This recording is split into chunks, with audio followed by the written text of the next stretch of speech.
Hi, everyone. My name's Katie Macc. I'm the CEO at the Sorenson Impact Institute. Thank you for being here. I'm going to kick us off today with a bit of a thought experiment, and then I'm going to turn it over to my panel. So the first thing I'd like everybody to do is just take a minute or two and think of a place in nature that has value to you personally. Thanks for that. I'm going to tell you about the place that I thought of and then give a few thoughts from the last time we did that exercise at another session. So I thought of a tree that's on a trail. It's at the first switchback on the single track trail that's behind my house in Park City. It's the largest evergreen in that kind of area of the mountainside. In my family, we call that tree Big Tree. My 6-year-old has known that tree by name since he was born. That's the last place I hiked when he was still in my belly. It was the first place he hiked when he was able to hike. And as he's grown up, he's grown to have a very specific affection for that tree. When Big Tree drops pine cones, my son buries the pine cones, hoping that he can encourage Big Tree to have babies all over the side of the mountain. We have a very close relationship with Big Tree. And that tree is of immeasurable and priceless value to my family. We asked everybody in a room similar to this at Climate Week in New York to think of a place in nature that has value to them. And I inquired afterwards some of the places that people thought of, and not a single person in the room thought of a place because that's where they get their oxygen from. Not a single person thought of a place because that was a forest from which the boards for their house was grown. Not a single person thought of a place because that's where their food was grown. Everyone in the room thought of a place that had meaning and value to them for an intangible reason. And so today, we're going to have a whole panel about how do we value these intangible benefits. And I think at first blush, this topic can feel a little bit out there. It can feel a little bit esoteric. It can feel a little bit unrelated. But if you were in the opening track this morning for nature, one of the things that struck me, one of the panelists said, we're struggling to drive investment and philanthropy into nature, not because we don't know the solutions, not because we don't understand the science, but because for some reason it simply isn't sticking. Right? We have some wins and then we have some losses. We have some gains and then we have some pullbacks. And I'd like to posit that one of the reasons is a decline in our connection, our intangible connection to nature. From the year 1800 to the year 2019, we have had a 60% drop in nature words used in the English language. A 60% drop in nature words used in the English language. That is a dramatic drop in a category of words, so much so that nature words are disappearing from dictionaries. They're disappearing from abridged dictionaries in particular, where the editors of dictionaries need to make choices about whether to include words like database or acorn, artificial intelligence or bluebird.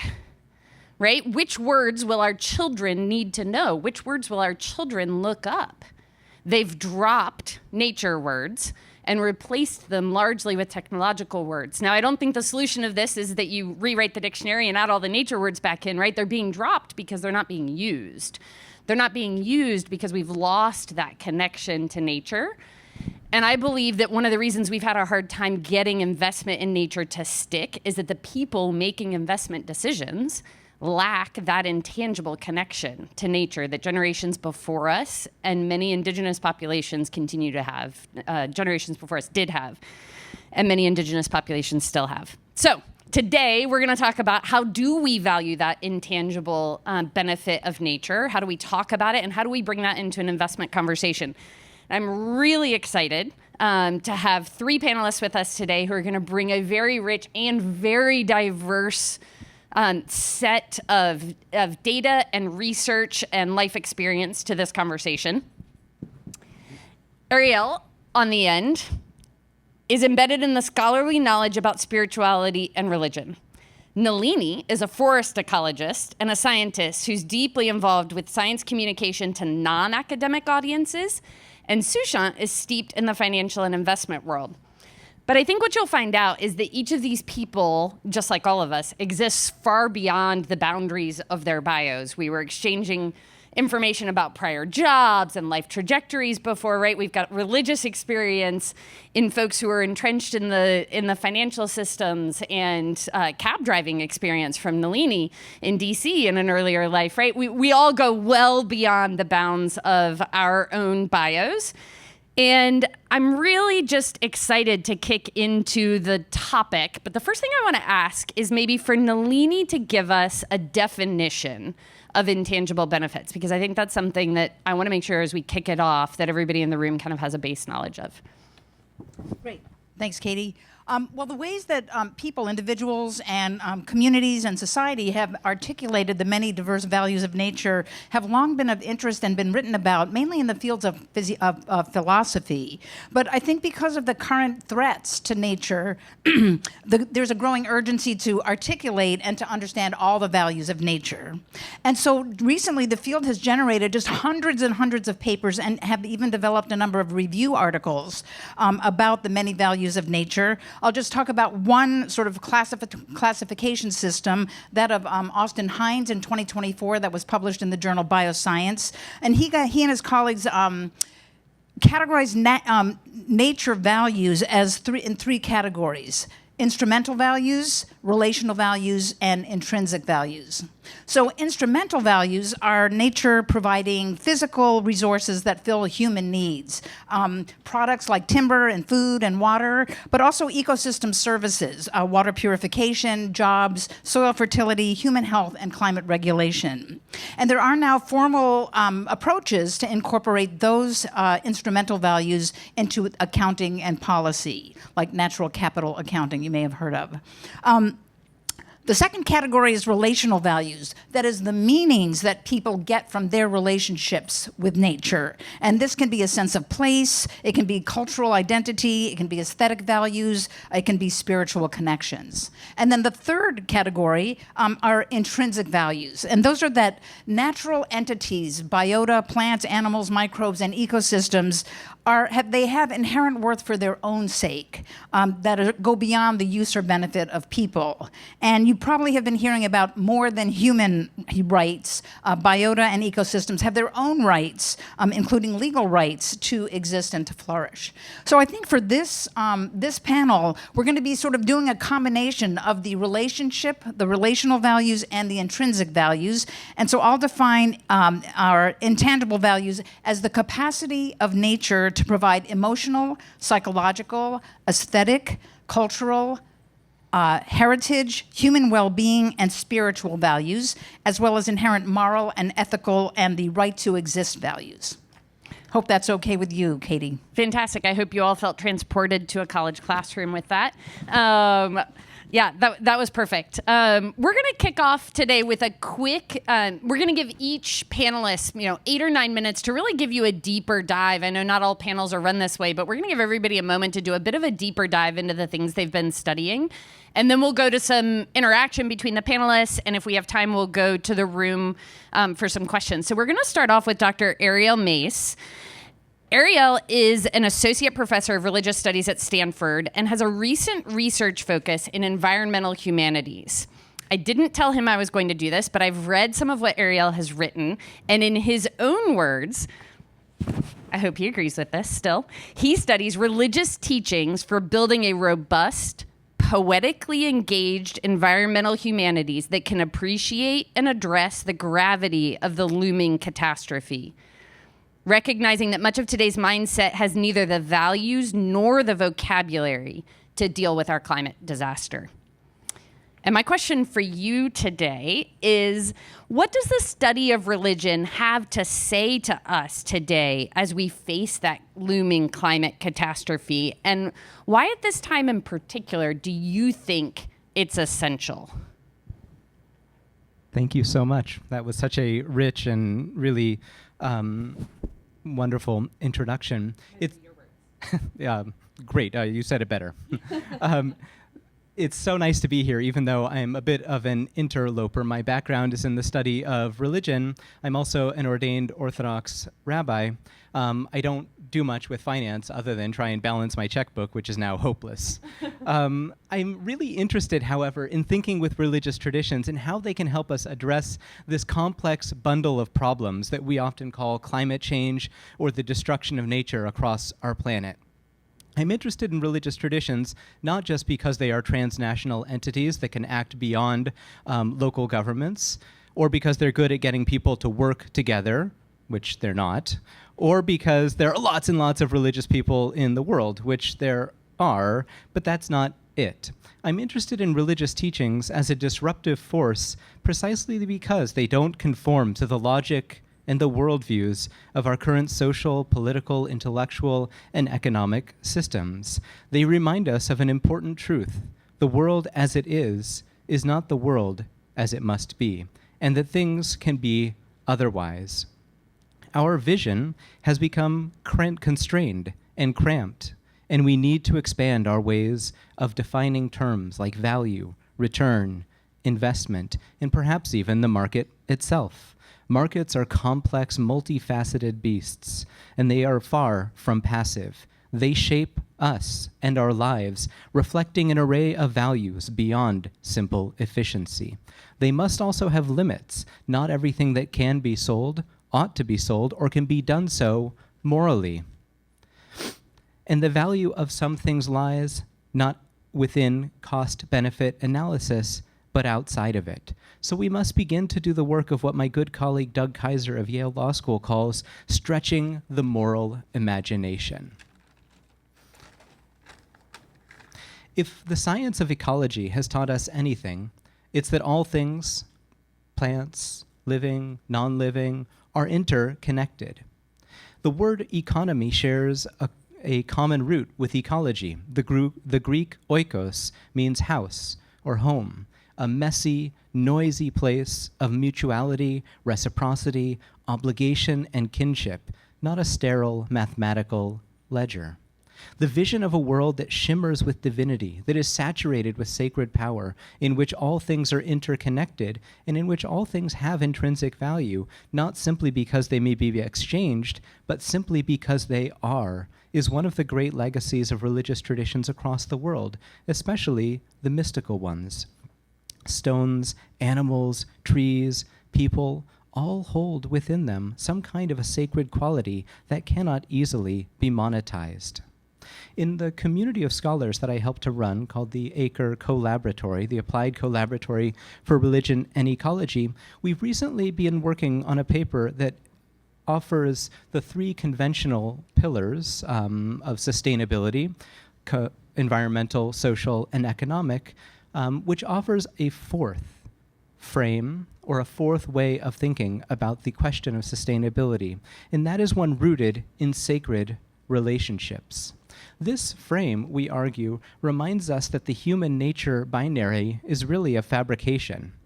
It also means that nature is in the disenfranchised, is in the inner city, is in the Superfund sites, in the fracked mountains, or in ecosystems in decline.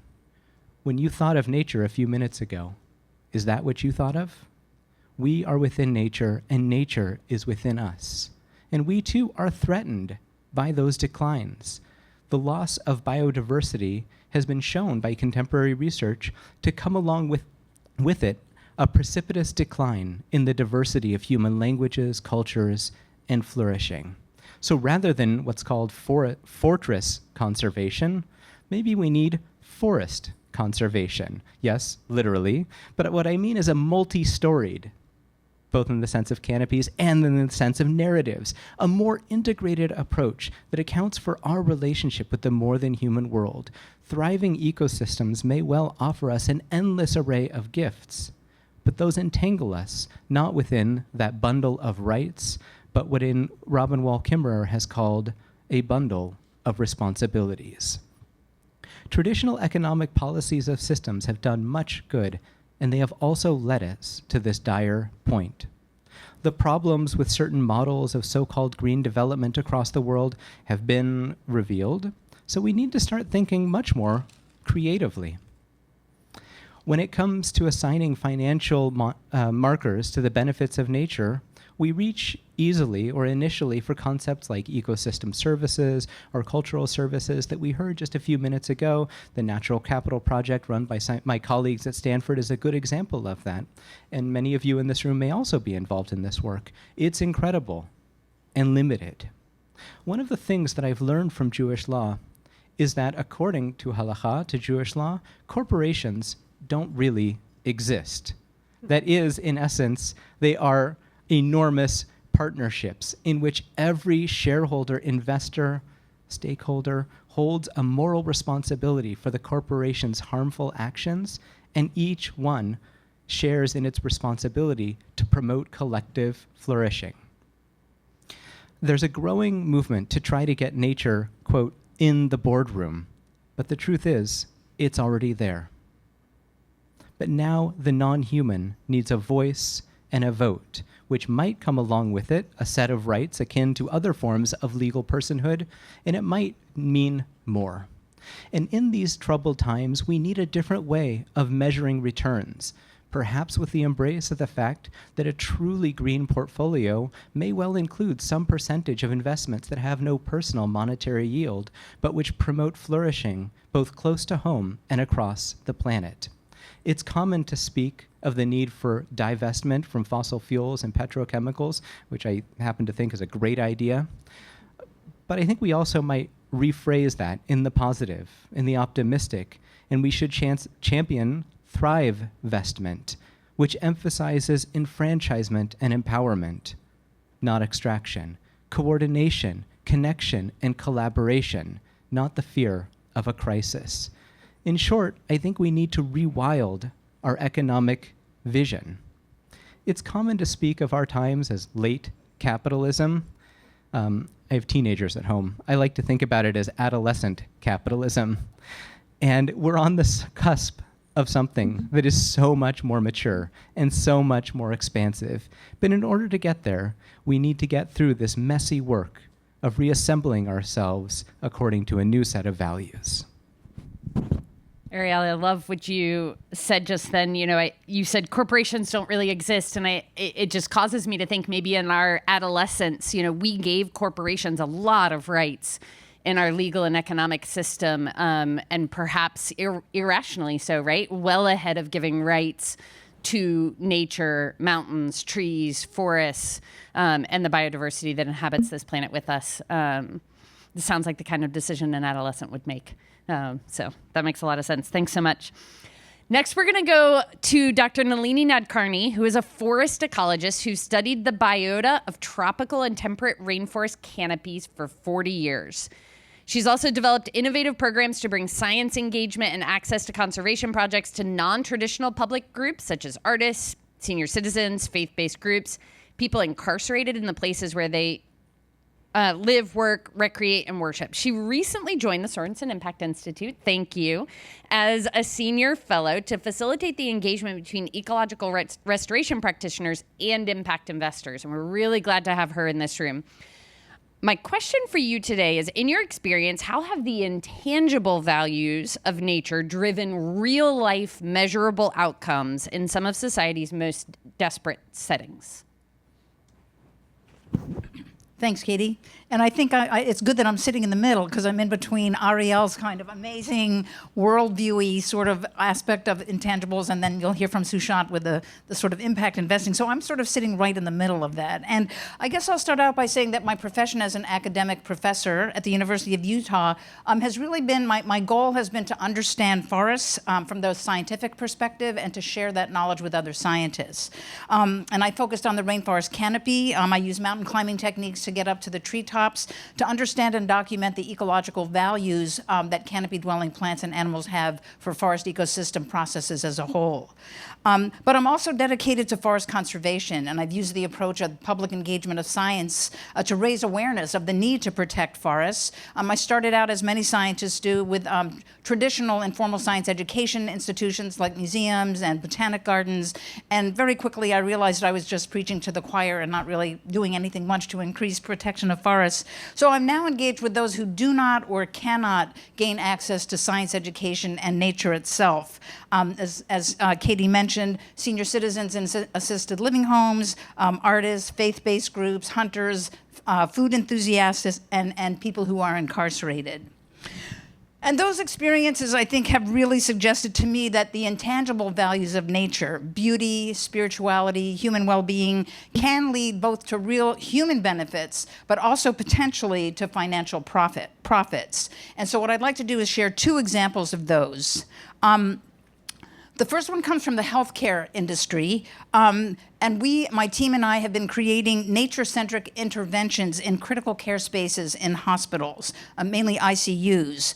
And I'll just start off by saying that I actually I'm drawing from a personal experience to move this forward. About 10 years ago, when I was doing canopy research in the canopy, I fell 60 feet to the forest floor and sustained really bad life-threatening injuries. I was in the ICU for 3 weeks. I was in the hospital for 2 months. And so I inhabited the critical care environment and experienced the effects of these sort of nature deficit environments. Well, happily, I was able to recover, and I've become sort of a poster child of an old lady who's fallen 50 feet out of the canopy and actually recovered. And I've been invited to give talks at ground rounds in hospitals and to promote more nature in hospital settings. But this work is not just because of my experience, obviously. There's been a long and growing history of and a growing literature on the benefits, the health benefits of nature exposure in hospital settings. It was started in 1984 by a landmark paper by Roger Ulrich, who demonstrated that the patients who saw a tree out the window actually recovered faster, had fewer nurse complaints, fewer complications, used fewer narcotics than those patients with the same injuries that looked out at a concrete wall. And since then, hundreds of studies have demonstrated that exposure to real and virtual nature can speed human recovery. There's also a lot of literature on the knowledge that viewing real or virtual nature can bring down stress and anxiety, both physiologically as well as psychologically. And so nature exposure to staff in hospitals who are exposed to a lot of stress and anxiety could be a really good way to go. Critical care is the segment of the healthcare industry that is most expensive. The staff have the highest stress, and visitor experiences in ICUs are the most fraught with emotion. So hospital administrators always have interest in improving practices in those spaces. Unfortunately, nature itself cannot easily be brought into ICU settings because of the need for sterility. And so we really need innovative ways to bring nature engagement into these spaces.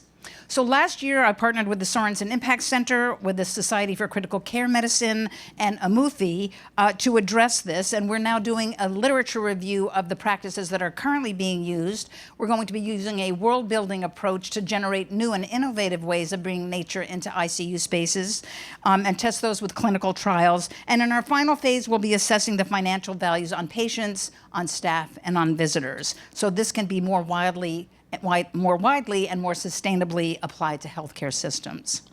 So that's one area, I think, Katie, where the intangible values of beauty, of spirituality, of human well-being can be transmitted and translated into potential financial values.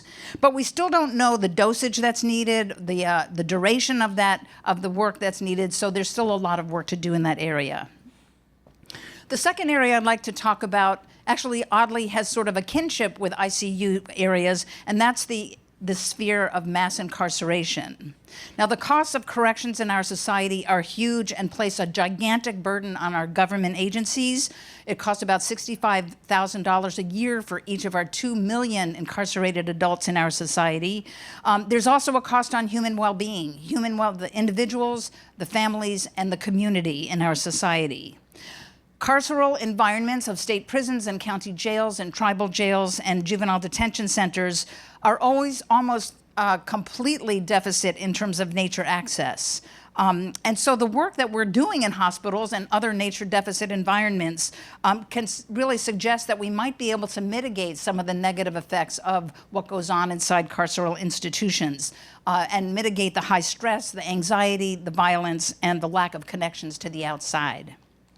Well, in 2004, some colleagues and I started a program in Washington State called the Sustainability in Prisons Program. We brought academic scientists inside state prisons to give lectures on their scientific research, and the success of that led to collaborations with conservation groups to train inmates to rear endangered species like the Oregon spotted frog, the Taylor checker spot butterfly, and rare prairie plants for release to protected areas to enhance ecological restoration. Our formal surveys showed that inmates increased their science knowledge content. They gained hard and soft skills for future use in post-release employment. They gained a sense of connection to living things. And perhaps, in my mind, most importantly, they increased their own sense of well-being by having the opportunity to contribute to helping the earth. Over 700 scientists have participated in this, as well as thousands of inmates, and it has spread to all of the Washington State prisons and prisons in other states. We later took that idea of bringing nature to people who are incarcerated further to the deepest, darkest levels of incarceration, which are solitary confinement cell blocks. Again, where cost is highest in terms of financial costs. These spaces totally lack any access to nature. They're 9 by 12 concrete cells with no windows. Men and women get 1 hour in an exercise room. And we can't bring lectures and soil and plants and frogs to them, but we were allowed to bring nature videos to them. And so we got access to a Supermax prison in Oregon in 2014. We showed videos for 1 hour a day, and after a year, our surveys found that the inmates felt more connected to nature and to the outside. They had more positive attitudes about their officers, and they felt calmer. And perhaps most significantly, the inmates on the side of the cell blocks who viewed these nature videos committed 26% fewer violent infractions than those on the same cell block on the other side that did not watch these nature videos. Time magazine named this one of the 25 best ideas in 2014, and this practice has now spread to other prisons in other states, in Oregon and Florida and Nebraska. Again, we don't know enough about this. We don't know what the dosage or the duration of these effects are, and we haven't yet translated these effects to financial values like lowering ambulance costs or job satisfaction by the staff. So more work is needed, but I really think that a thread of promise exists in looking at this system.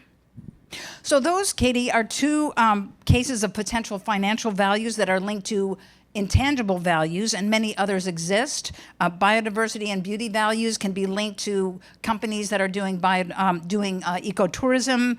Aesthetic values of nature can be assessed for view sheds and highways and high-rise apartments. Religious values could lead to maintaining sacred places in nature and protecting what is perceived by their followers as God's creation. And we might even think about fashion as incorporating aesthetic values. I'm starting a nature company with National Geographic with this beautiful little jacket that has botanically correct images printed on fabric with a little, sorry, hold that. Sorry.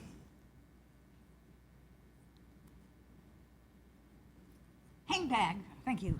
That describes the biology and conservation of the species, so that anyone wearing this nature wear can then become sort of a walking educator about the importance of this biota, the possibilities of conservation, and the way that everybody can participate in nature preservation.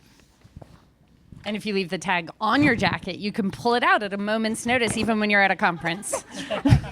So ask me about Piper Iridium when you see me next.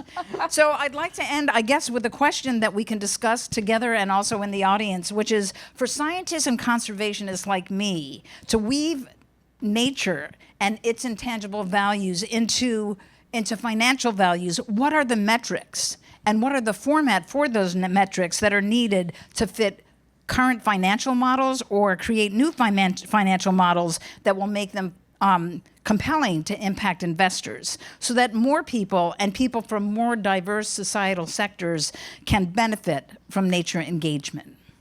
It's almost like you were teeing this up for Sushant to talk next. I don't know about you all, but when Nalini was talking about patients seeing a tree out the window, it struck me that it's interesting that this panel is in a room where we cannot see outside. We're stuck inside without being able to see trees at all.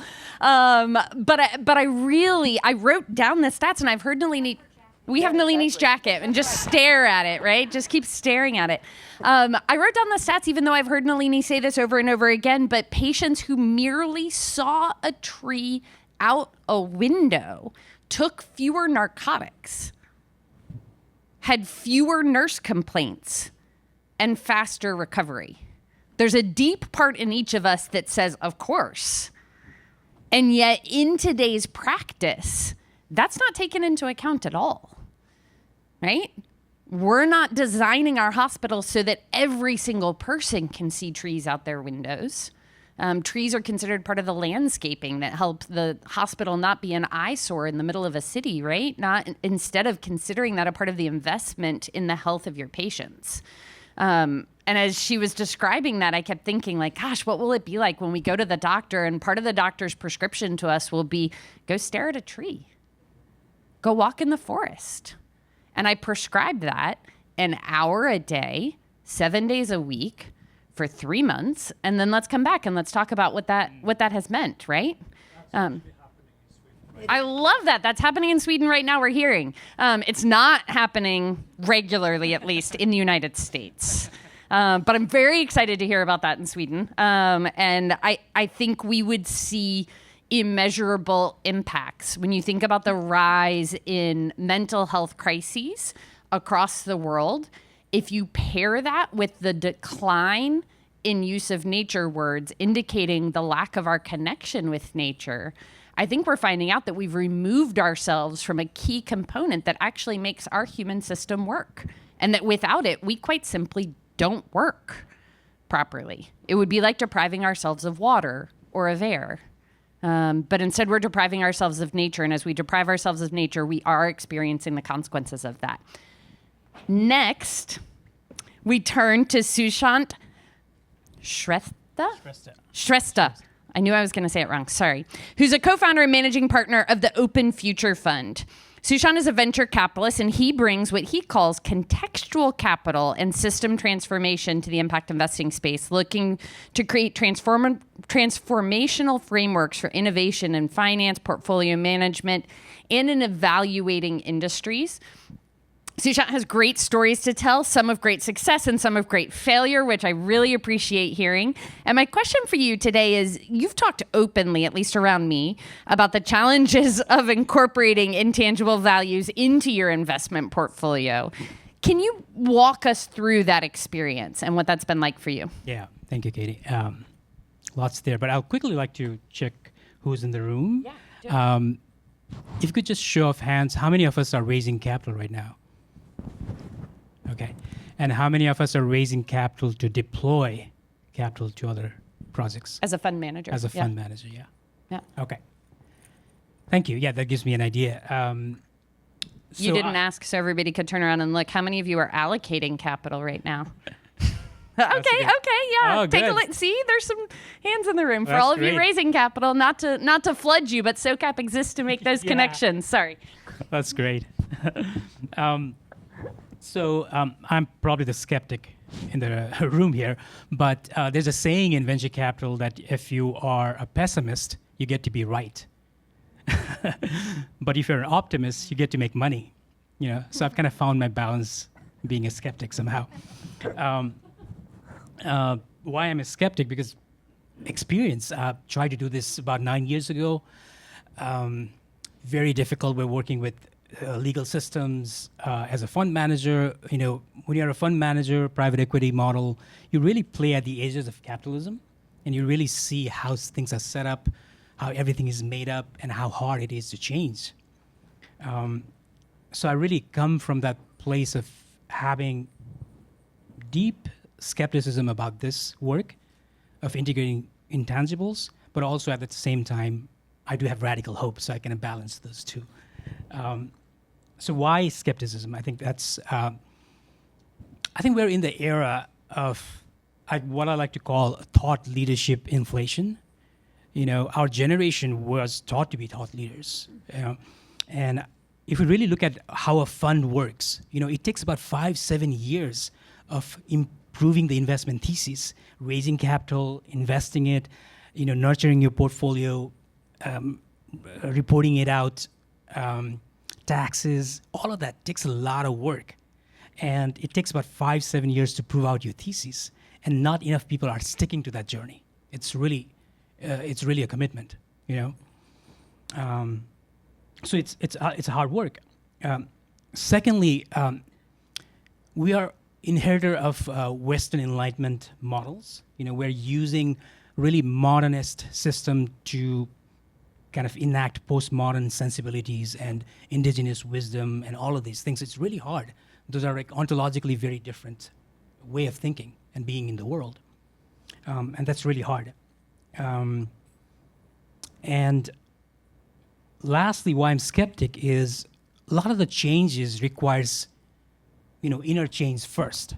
You know, we cannot just go out there and try to change the system. It does require a new type of embodiment, right? And that's really hard. Oftentimes we outsource what we need to do in ourselves into the systems, into the relationships, into other things.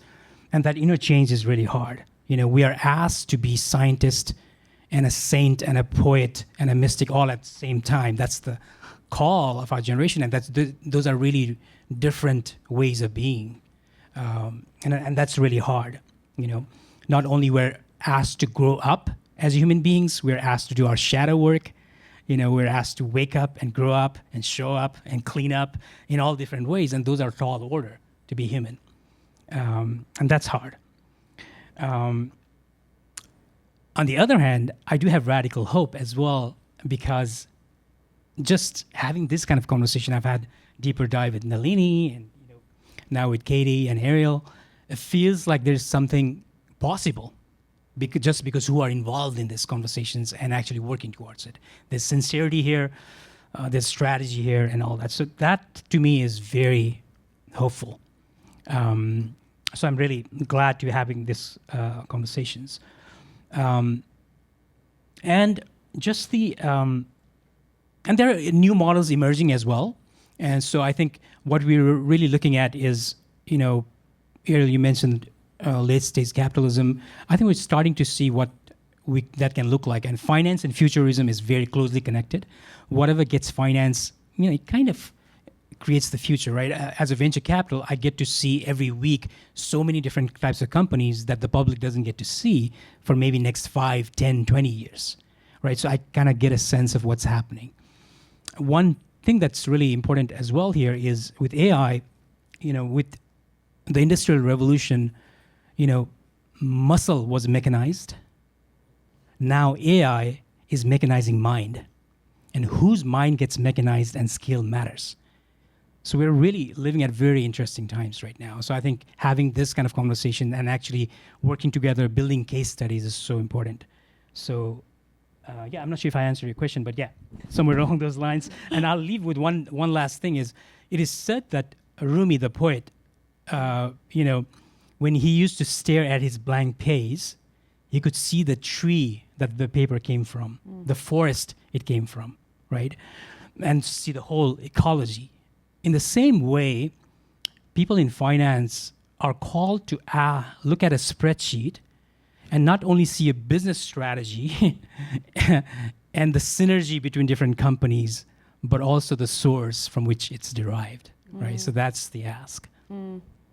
I love that image. One of the things I've loved about talking to Sushant is this recognition that as investors, part of the challenge is on the investment thesis and what are we putting money into.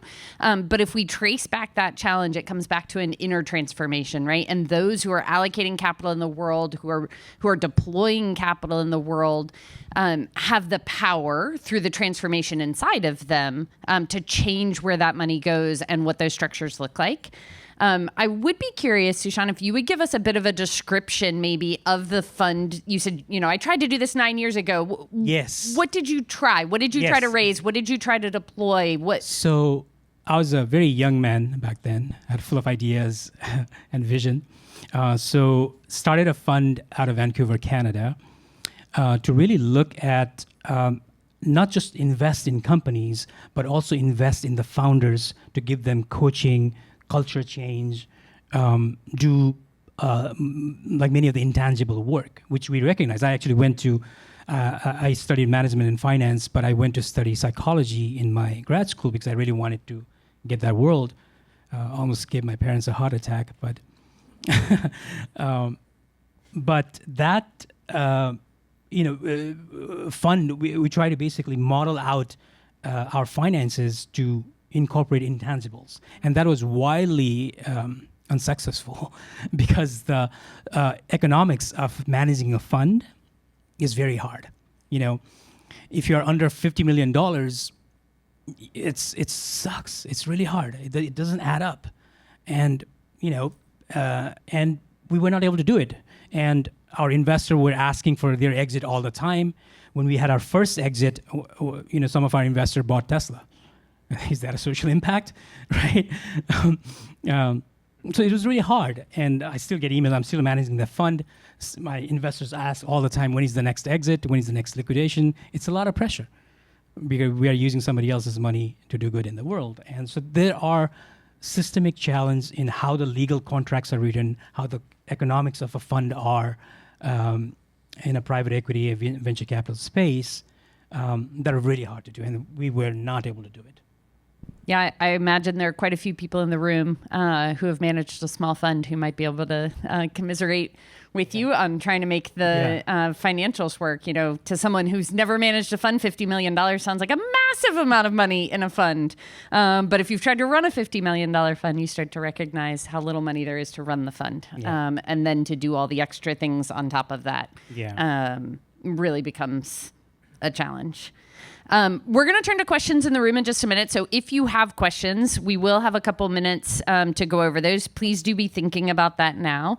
But I'm curious to go back to the panel with a first question, maybe directly coming out of some of Nalini's comments about very tangible outcomes. I'm curious if any of you have a thought on how we should assess or monetize nature's intangible benefits and how impact investors might do that. And Sushant, you've engaged with us for a couple months now over this material. You've tried to do it in the past and felt like you failed. I'm curious if you have any new thoughts about, how we might be able to bring those intangible values into the impact investing space after this, after the last couple of months or since your experience with your fund. And likewise, Nalini or Ariel. I'll start. Yes, the short answer is yes. Happy to say that. One of the blind spots in fund management is the legal structure, and we do need some legal innovation there. We are asked to basically form what is called a GP-LP structure. It requires multiple entities and things like that enforces a certain economics behind the fund. There's obviously a blended finance model now, which basically stacks different types of capital. From non-dilutives to grants to actual equity or debt or all of those. So there are different types of capital that has emerged. And I know few people here that work with that as well. So there are other models that's required, but I think the legal innovation is super important because it sticks throughout the lifetime of the fund, right? And then who does the legal innovation? How is the economics presented to the investors? All of that matters. And there's a dire need for investor education as well. The center of gravity of the capital needs to change, and that's not going to change by just deploying capital in a certain way. We have to go to the source of where the capital is as well, and there's been enough recognition of that as well. Yeah, I like hearing that. Sometimes when someone wants to start a fund, they just take for granted all the structures that have existed before, right? And you get default documents from the internet or from a lawyer because it's cheaper to take the default documents and do what everybody's done before rather than charting a new way and trying a different structure. I'm curious, Nalini or Ariel, if you have anything to add in. Yeah, go for it. Yeah, I think a lot of this has to do with values and with the different values that people bring to intangible values. And I'll just go back to one of the examples I talked about with incarceration, that when I first started doing this work, I was bringing my values to wardens in state prisons and saying, well, the men and women who are incarcerated are going to have more brain stimulation. It'll satisfy their curiosity. It will, maybe set them up for enjoying academic work. And the warden, sort of looked at me and said, like, that's not my job. That's your job, but that's not my job in the state prison here at Stafford Creek Correctional Center. So what I had to do was draw upon data. So I think a key thing is that we have to draw upon evidence-based. And so there have been a number of recent meta-analyses of the values or the effects of bringing education inside correctional spaces. And it turns out that the RAND Corporation published a study a few years ago that showed that bringing in any kind of education, whether it's higher education, whether it's a GED, whether it's high school, will have the probability, and this is drawn from thousands of studies of education in correctional spaces, of bringing down the probability of recidivism to 13% and to increase the rate of post-release employment by 13% as well. So that means the state government is going to reduce the amount of money they have to pay, and I mentioned the $65,000 a year, pay for the recidivism for 60% of those men and women coming back. So when I had those data, I was able to go to the state warden and go to my state legislatures and say, this is a valuable intervention of bringing in education, exposure to conservation, providing them with job skills and so forth. So I was not saying what my values were, which were men feeling more close to nature or getting stimulated with curiosity, but it was the values of the wardens and the state legislature that we were appealing to. And so perhaps what we can now do with more data from our kind of research and our kinds of interventions is to do what my colleague Janice Dubno over there in the back from the Sorenson Institute calls outcomes-based financing, where we can say there's been this, with this intervention, we can actually save the state this amount of money, and therefore we should be able to find investors that are willing to do that, whether governmental or not. So I think the answer is that we need information, we need research, we need documentation and evidence-based work so that we can make these arguments that intangible values aren't just woo-woo and out there and feel good, but they actually have a translation to actions and outcomes that are valued with finance, in addition to the intangible values to that which society requires. I love that, because I think sometimes when we talk about intangible values, we can stop at like, well, I find the tree beautiful and I feel better when I'm around it. That's my value, right? And I do value that. But not go all the way to, and who saves money because that's true, right? And it may not be in my life, but across the population, who saves money because that's true? Is insurance companies, is states that run prisons, cities that run jails, right? Police forces, nurses, right? There's a whole category or different categories of populations that save money because that tree makes me feel better. It makes our population feel better. And so taking it that one step further to drive that research into, it's not just because it's beautiful, although that could be reason to invest in it. One step further than that is there actually is a financial incentive here, because the fact that that's beautiful and that drives something inside of me saves money for certain people in this population. Can I just add one thing to that, Yeah. which is that I don't mean to say that prison wardens and state legislatures don't have a sense of intangible values as well, because what I've learned in working with prisons and prison wardens and officers is that they too appreciate value for the very same intangible values that I do. But because of their work, because of the jobs, and because of the decisions they have to make, they have to rely in terms of the actions that they promote on the values of the state legislature or whatever that is. But I don't mean to say that people in those positions don't feel the same things that we're talking about. Yeah, did you want to comment? Yeah, I think another question to ask about Big Tree is not only which human beings are flourishing because of it, but how it feeds an entire ecosystem and what kind of a thriving and well-supported ecology is based around that tree, and what that does for a community, what that does for the landscape. Dying forests are extremely expensive and extremely costly, and they create tremendous harm. And we know that. The research is in on that. Two other things that I would want to say. One is that the domain of human, let's say, mental health and flourishing is one that you, I think, spoke quite convincingly about. There's an entire vein of the environmental humanities that deals with a subject called contemplative ecology, about the way in which human experiences of nature can actually be, we can draw out programs for how we think and how we feel and how we appreciate and how we are transformed by those interactions. And that has everything to do with the way that our brain waves work, to the way that our bodies respond. And it turns out that people have been thinking about questions of contemplation for a very long time, for 4,000, 5,000, 6,000 years in some cases. And the last thing is that I think there's another enormous domain of potential here, and that's in education. Everything from young children all the way, most of my teaching now is in the School of Sustainability. And my job is to convince future engineers that not only do the humanities matter, but that it doesn't matter what the IPCC reports say. It's not going to change the way that people act. We're staring down 50 years of failure of science communication on its own, which doesn't mean that science is irrelevant. It's essential. But the stories and the feelings are absolutely important to the way that these people who are going to go out into the world as educators, as future scientists, as people who work within larger corporations, I give them an assignment that they have to go do a sit spot where they have to go sit in the same place every week. And my poor Stanford students don't know what to do with themselves for 15 minutes.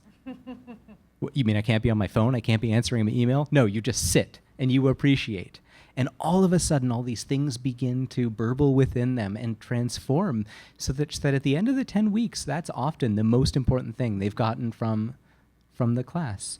And when we think about the burnout rates, to use a kind of industrialized metaphor, not only for healthcare professionals, but for people who are engaged in ecological education, these are the things that we need to be equipping them with if they're going to go off and flourish. Yeah, I completely agree. We had some visitors in my office recently, and I thanked them for, I work at, the Institute is embedded at the University of Utah in the business school, but our office is a little bit across campus, and I thanked folks for walking all the way across campus to our office, and they said, the plants in your office are legendary. Right? Like the rumors across campus about the plants you have in here. And it was interesting to me because our office is beautiful, but it wasn't the brand new building and the sparkling white walls and the beautiful furniture, et cetera, right? It was the plants in the office that they had heard about. And, you know, I haven't seen the study yet, but plants in your conference rooms compared to no plants in your conference room, I bet we're getting, you know, different outcomes. And those are tangible, right? And financeable if they're tangible and measurable. So taking those next couple of steps from like, gosh, it feels really great to have plants in our conference room to how do we measure the fact that that feels really great? What are the outcomes of that? And then how do we finance that? How do we go one step further? The last thing I would throw to the audience on the question of monetizing intangible benefits is if you're thinking about deploying capital, whether as an allocator or as a fund manager, is to think about your time horizons. Nature operates on different time horizons than we do. In fact, our bodies operate on different time horizons than we think they do, right? Sometimes it takes sitting in the same spot for multiple minutes in a row without looking at your phone for ideas to come over multiple weeks. And we often don't give ourselves that kind of opportunity. And so I think one of the things in our financial system is over this kind of modern and postmodern time period, we have crunched our time horizons and crunched our time horizons and crunched our time horizons. And a standard venture capitalist will say they want 3 to 10x their fund in less than 7 years. And that's just not happening. Right? It's not happening for those who don't care about impact, and it's definitely not happening for those who do. Yeah. Right? And so I think we need to re-examine our time horizons. And that's one of my just simple practical things that I think we need to be thinking about when we're talking about incorporating the outcomes of intangible values. Not just incorporating intangible values, but I think to be practical, we're talking about incorporating the outcomes of those intangible values into our investment decisions and into our businesses. So questions to the audience. I actually got the sign a few minutes ago. Sorry, we're running late, to move to question and answer. But we do have a microphone and we are recording this session. So I'd ask that you wait until you get a microphone to ask your question. And if our volunteer is just way too slow, ask your question loud enough for me to hear and I'll repeat it into the microphone here. But he's going to be fast. All the way up here in the front on the edge. Where the good things happen The good things always happen on the edge, or sometimes over the edge. It on? Yes, Okay. thank you. Are there any organizations or funds that you know that are looking at more tangible players in nature than like the forest example? And what comes to mind, especially from what Ariel said, is sea otters as a keystone species that from Southern California, they were shot. They weren't allowed to go around Point Conception. When they finally were allowed to, they took care of the sea urchin. The kelp forest came back. Our economy rebounded. So I'm just wondering if people are really looking at the keystone species that we could be highlighting their stories to make more tangible nature benefits. Yeah, I mean, I would tip to the audience on that one. I know a couple things come to mind. One around coral reefs and folks who are raising facilities around coral reefs that are returns seeking on investments in coral reefs because of the way that those are a keystone to all these ecological follow-ons, which leads to tourism, right? And fishing industries and right? And you're talking about these underlying kind of foundational parts of our ecological system that if it starts to collapse, we lose all these other knock-on effects. And I think I'm beginning, and maybe the audience is seeing more, but I'm beginning to see the starts of funds being raised and being deployed to invest in restoring those species in this recognition that the payment's not actually going to come from the sea otter, right? Or the payment's not going to come from the coral reef, but the payment's going to come from those who benefit down the line. Anybody else have a question? Yeah, in red. Oh, sorry, we only have one microphone. Thank you. Hey, thank you for this beautiful panel and conversation. My name's Renee Lertzman. My question is picking up on the threads, but especially what Sushant was naming about the inner work, like what it means to be an impact leader or practitioner today. And I think we all know we need to evolve the way we're doing what we do. We know information doesn't work. We know yelling, telling, selling doesn't work. And my question is, what is the appetite and where can we find the courage and the will to invest in developing people working in the impact space, not only to take care of themselves and address all the paralysis and the burnout, but actually to be effective? Because this is relational work, this is emotional work, this is human work. We all know we're here because we love. We're here because of love. I haven't heard that word the past couple of days. I'm going to name it. And we have such an opportunity to evolve how we do this work. So my question is for those with funds, what is the appetite to invest in the development and support of people doing this work? Thank you. Yeah, absolutely. I mean, Sushant spoke directly to that before, that like it turned out to not be there, right? I think today there's more than there was probably 10, 15 years ago. But I would say in my experience, the appetite still seems relatively low. It feels like a cost center, not an investment in many P&Ls. But I think what happens is, thank you, Renee, for that question. And it makes sense. Renee is a climate psychologist, and you work at in that space of transforming people and leaders. Very relevant question.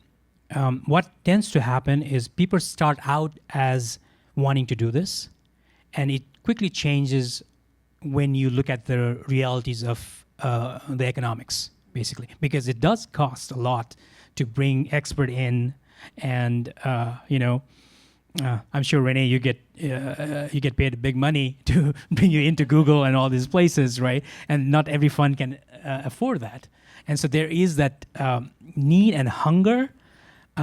But when it's in education, it's very hard. It quickly changes, especially for smaller funds. So there is a need for bigger players to be involved in this work. And I think corporate VCs, they do balance sheet investments and also do leadership training and those kind of things. There's a leadership school in major corporations and all of that. So that it's happening, but I would say not enough. Not enough. yeah, Nalini. If I could make sort of a pitch, I mean, we had 1 hour and 14 minutes for this panel to address these huge questions, emotional, financial, ecological, religious. And so one of the things that the Sorenson Impact Institute is planning is to create a convening where we can take these very questions, especially the one that you just asked, which is how do we actually wreak the transformation that's needed in the, not just the minds, but also the actions of impact investors, of venture capitalists, and of scientists and conservationists and religious people as well, in order to make that happen. So if you're interested in, in participating or keeping in touch with us about this, get in touch with me or Janice. Trent is right here. Raise your hand, maybe. And so at the Sorenson Institute, we're now looking for funds to actually fund a convening that would take place. It won't be the only one that's ever been done. There are other people who are interested in this as well. But I think that Sorenson is really uniquely situated because of its knowledge of and contacts with existing impact investors who value this already, but maybe, as you said, don't quite know how to make this happen. So stay tuned at our station for this and get in touch with us now at the conference or in the future, and we're going to make that happen. And I think the question, I'll just add to that I think the question of pouring into the mental well-being and prevention of or treatment of burnout of employees is one of those things that your most forward-looking organizations recognize as worth it, and will spend money and time and hire people and hire experts, et cetera. And most companies will decide that it's easier to burn and churn, right? That it's easier to just let you burn out and go. And in particular in today's economy, bank on the fact that you will burn out and not go, right? That you'll continue to do your job and they won't have to recruit somebody new and you'll simply burn out in your place. But it's one of those things like investing in clean water for a large corporation, right? Like you can only do it for so long before, or not do it for so long before it comes back to bite you and you start to see the expenses show up in a different part of your P&L. So I think a culture shift around that is another one of those culture shifts that we need to see happen, that says whether it's because you're burning out because you work in climate or you're just simply burning out because you work, because you are alive in today's society and you're burning out, right? That an investment in people is necessary in order to sustain any work. Right now we don't see enough of it. I'm hopeful we'll see a change, but I don't know that it'll be overnight. One of my favorite things, do you want to comment one more time? I'll just want to add, it's also important to recognize what investing in people mean, because there are different paradigms, right? One of the things that is very important, which is basically when you are working with people in transforming sort of the self, as we call it in psychology, there are inherently very difficult paths towards that. There's shadow work, very difficult conversations, and we're trying to bridge that sort of personal work into the corporate work kind of setting, and those are hard. And a very uncomfortable conversation, especially around groups and teams. I would say that the most scarce resource right now are not like innovative frameworks or ideas or even capital. It's actually collaboration. It's very hard to get people to collaborate and transform together. So I think that needs to be said a lot, because what kind of praxis, what kind of frameworks are being used in those transformation matters a lot. Yeah. Well, I'm going to land our plane on our session today. We'll all be around, excited to continue to talk about this. But one of the things that Sushant said earlier was that, we're being called to be a scientist, to be a mystic, to be a poet, to be an investor, to kind of cover all of these bases in order to show up in this space and do the work that we need to do. And one of the challenges I would bring to this space is, and Sushant just said it just now, is that I think we are at the cusp of a cliff that we will only bridge with radical collaboration, getting outside of our lanes, because none of us can be a scientist and a mystic and a poet and an investor and an artist and a parent and and continue to show up in all of those ways. But I can link arms with a scientist, and I can link arms with a mystic. Yeah. And I can link arms with an investor, right? And we can together in this kind of outside of our boundaries and a kind of radical kind of collaboration start to reimagine what this looks like. And I think that's what it's going to take. Yeah. Something that Ariel said in our panel prep here has been ringing in my head ever since then, is that the science is in. right? None of us are disputing the science, but it's almost like the jury is still out. Are we going to do anything about it if the science is in?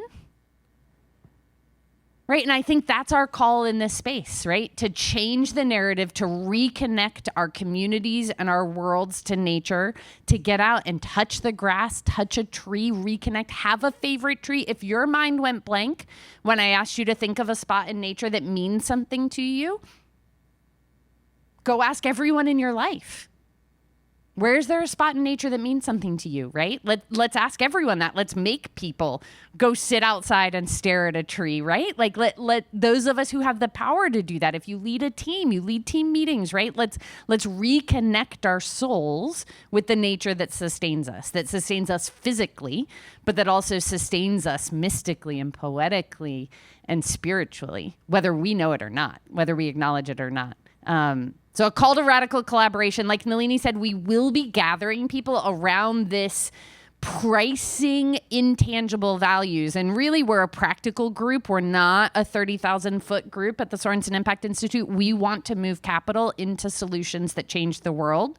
So landing the plane on intangibles for us looks like really practical working groups and gatherings to talk about how do these intangible values turn into real outcomes? How do those real outcomes turn into financeable opportunities for both return-seeking concessional capital and philanthropic capital? So if you're interested in things like that, please do come talk to us. More to come on this topic. Thank you all for being here.